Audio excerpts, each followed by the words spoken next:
حجاج ابن یوسف چې کله مړ کیږي ځان قدنې دی سر یې د مور په غېږ کې پروت دی مور یې ورته جاړي حجاج ابن یوسف مور ته وایي مور یې ولې جاړي مور ورته په جواب کې وایي زویا کم ظلمونه خو دې دنیا کې نه دی کړي په هر چا دې ظلم کړی دی هر سړی دې والی دی خلک دې وجلي شهیدان کړي دي سبا چې الله له ورځي نو سبا ورته وایي هغه حجاج ابن یوسف مور ته وایي مورې که سبا قیامت کې الله زما دا سوال و جواب تا ته حواله کړي چې ته ما سره سوال جواب وکا زما موري جنت ته مې بوزي او کو جهنم ته مې بوزي مور ورته وی زویا زه خو دې مور یم جنت ته به دې بوزم جهنم ته دې ولې بوزم حجاج ابن یوسف قیمتي جمله دې خپلې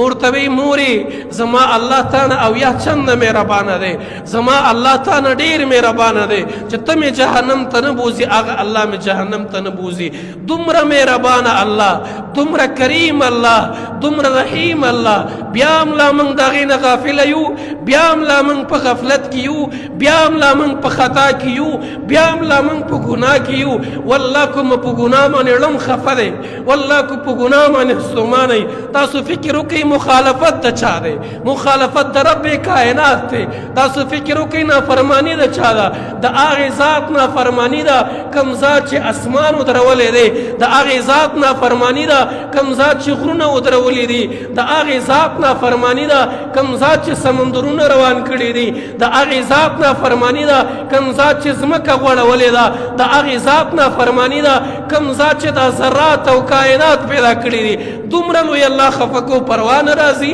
دومره لوی الله خفه کو نه خفه کېږو د دومره لوی الله مخالفت کو نه کله ستومانه شو نه کله جړا راغله او نه کله پښیمانه شو